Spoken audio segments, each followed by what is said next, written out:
This is Democracy Now!, democracynow.org. We turn now to the new book, The People's Historian, The Outsized Life of Howard Zinn, written by our next guest, Dave Zirin.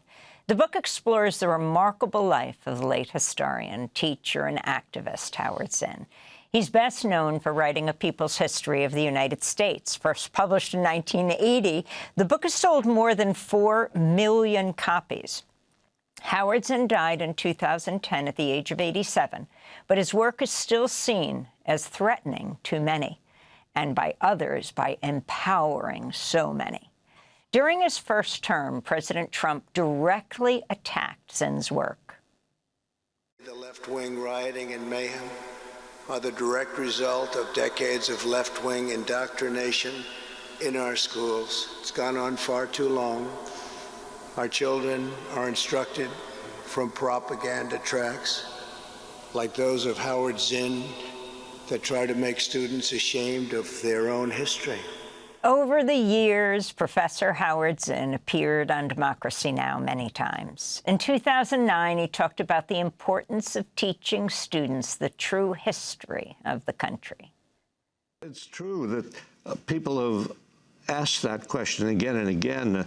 Should we tell kids that Columbus, whom they have been told was a great hero, that Columbus mutilated Indians and kidnapped them and killed them in pursuit of gold?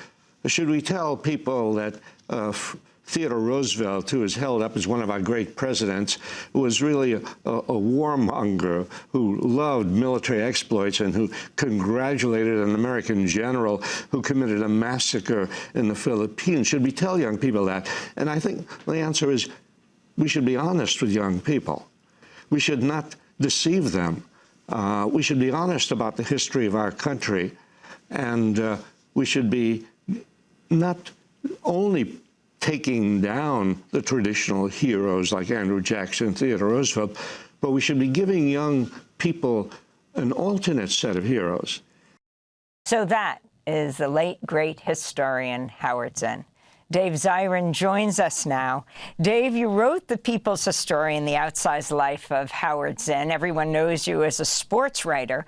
Why you switch gears for now, if in fact you did? And tell us Howard Zinn's life story and his impact. Well, I could tell you that in the 1930s, as a teenage union organizer, Howard Zinn played for his union basketball team and used his tall frame as a way to recruit people to the union. But that still doesn't make this a sports story. That's as close as we're going to get. Howard Zinn's life was remarkable. It was 70 years plus of activism, 64 of those years alongside his incredible partner, Rosalind Schechter Zinn. And it's in those 70 years that we have so many lessons for us today and for our struggles. I mean, we're talking about somebody who in the 1930s, like I said, was a teenage union organizer during the Depression. In the 1940s, he was a bombardier in World War II who hated fascism so much he signed up to be a bombardier even though he'd never been on a plane. I mean, I get claustrophobic in the middle seat, and he's there as a bombardier. In the late 1940s, he lived through the Red Scare as a firebrand 20-something organizer fighting for veterans' rights in Brooklyn, which is an incredible story, which he never told unto himself, which I was able to get documentary information on. In the 1950s, teaching at Spelman College, HBCU for women in Atlanta, he taught an incredible generation of women, people like Alice Walker, the author, Marion Wright Edelman, Beverly Guy Sheftall, women who were the first to graduate from Harvard Law School. And Howard Zinn was their beloved professor. They voted him the Professor of the Year on campus in their yearbook, which is an incredible little exhibit of the Howard Zinn of at that time, 1961. And then he's forced out of the school because he dared stand up, not just for his students' right to protest Jim Crow in Atlanta, but also their fight against the patriarchy and sexism on their campus. He wrote an article for The Nation magazine, which got wide coverage, that the virality of the 1950s, that was called A Finishing School for Pickets, about the women at Spelman. And then he goes on from that and becomes one of the adult organizers of one of the vanguard organizations of the civil rights movement, the Student Nonviolent Coordinating Committee. Like the fact that he was asked to be an adult advisor of people like Stokely Carmichael, soon to be known as Kwame Ture, Bob Moses, Diane Nash, Dorothy Ladner. I mean, they were looking to both Howard Zinn and his partner at the time, Ella Baker, to be his work partner, to oversee and help with SNCC. And then he worked alongside folks like James Baldwin and Dick Gregory, like in the heart of Jim Crow. And it wasn't all roses and flowers either. I mean, they had comrades die in those streets and in those swamps fighting against Jim Crow. And then he goes on from that to become a leading figure in the movement against the war in Vietnam, including traveling to North Vietnam, traveling to Hanoi on behalf of the peace movement during the Tet Offensive. To free POWs.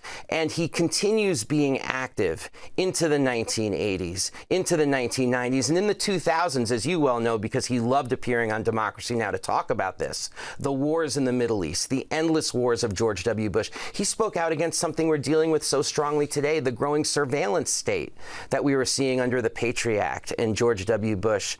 So the lessons of Howard Zinn's life over 70 years are so important to us. And I would argue the most critical lesson is that he lived through the ups and downs. It wasn't all pie in the sky. There were tremendous difficulties along the way, particularly during the Red Scare of the late 1940s and early 50s. And yet he persevered. And he persevered because he wasn't just an activist. This is what's so interesting about him to me, is that he was also a trained historian.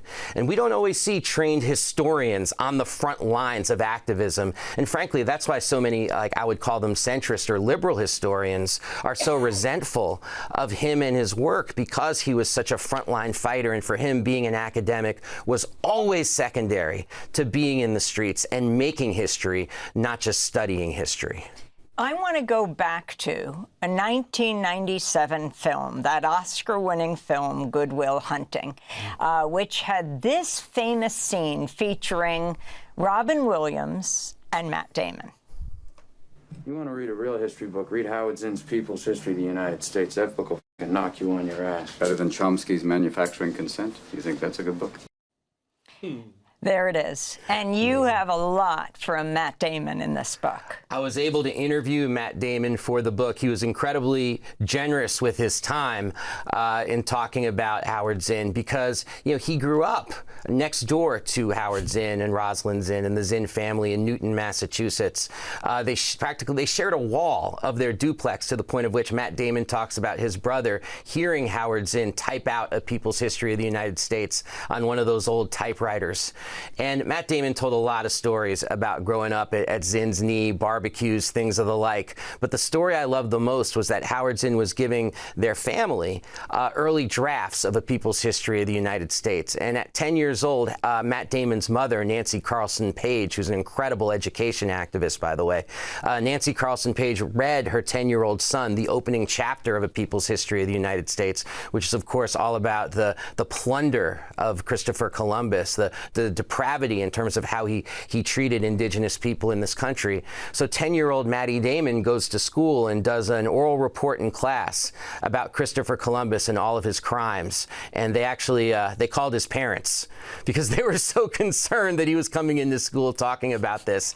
And as Damon said to me, he said, Donald Trump might say that was the beginning of my indoctrination. I want to go back to Howard Zinn on Democracy Now! Like 20 years ago. Howard Zinn, you called your autobiography, You Can't Be Neutral on a Moving Train. Why? Well, it came from, I stole it from myself. That is, I used to say that to my classes at the beginning of every class. I wanted to be honest with them about the fact that they were not entering a class where the teacher would be neutral. It was not going to be a class where, you know, the teacher spent a year with the students and they would have no idea where the teacher stood on the important issues. This is not going to be a neutral class, I said.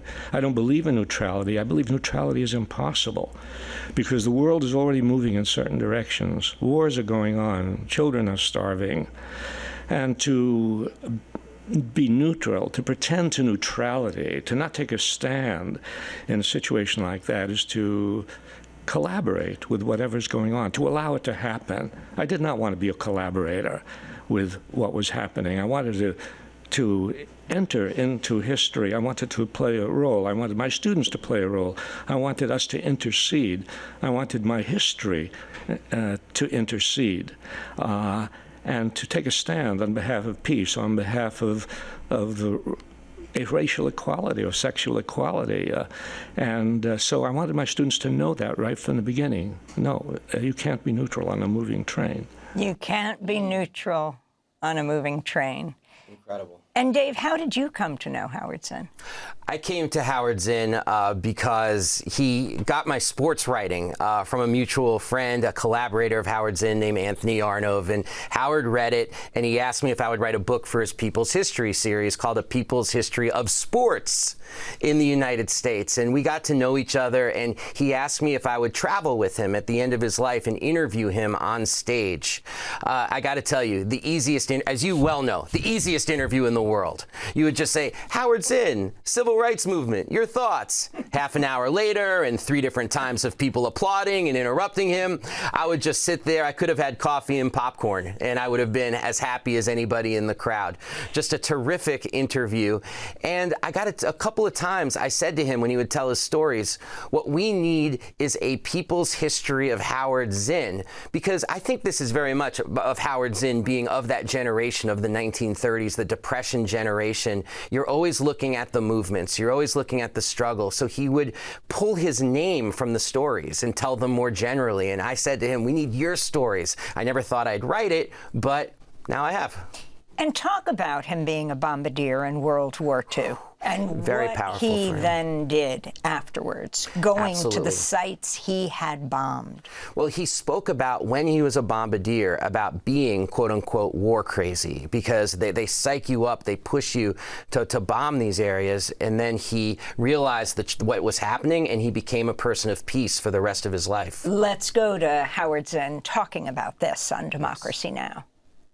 And we don't know how many people we killed or how many people were terribly burned as a result of what we did. But I did it like most soldiers do, unthinkingly, mechanically, thinking we're on the right side, they're on the wrong side, and therefore we can do whatever we want and it's okay. And only afterward, only really after the war, when I was reading about Hiroshima from John Hersey and reading the stories of the survivors of Hiroshima and what they went through, only then did I begin to think about the human effects of bombing. Only then did I begin to think about what it meant to human beings on the ground when bombs were dropped on them. Because as a bombardier, I was flying at 30,000 feet, 6 miles high, couldn't hear screams, couldn't see blood, and this is modern warfare. That was the great historian Howard Zinn, who went to fight fascism, was a bombardier. He bombed occupied France. Yes, and a place called Royan. And he returned there in 1966 to really learn for himself about the damage that he did. He was one of the first bombardiers to drop what they called jellied gasoline, which came to be known as napalm, which burns off the skin, used infamously during the war on Vietnam. And the thing about Howard and war, which is so interesting, is he then spent decades with no publicity writing to the Pentagon after 1966, trying to get the truth of what happened in those bombing raids. Did they know they were bombing civilians? Did they know the effects of napalm? And he had a folder. He had a folder in his archives that I found that was all about his correspondence with the Pentagon. And they sent him back letters all the time, too, about what they would and wouldn't show him. And he had written on that folder, just very, very big, he just wrote, "Never again." As we wrap up, what were you most surprised by in researching your book, The People's Historian? I was most surprised about his ability to endure the downs, that his life wasn't just about up, and struggle, because we hear things, certainly people my age hear, civil rights movement, anti-war movement, and you think of these things as these mass struggles that are just up and away. There were tons of ups and downs along the way. There was a lot of demoralization along the way, but he was able to weather that through his knowledge of history. And I think that's what our movements so desperately need today, because we need to be able to endure 2026, because as Howard Zinn said, you know what, the history is full of surprises, and sometimes we can do the surprising.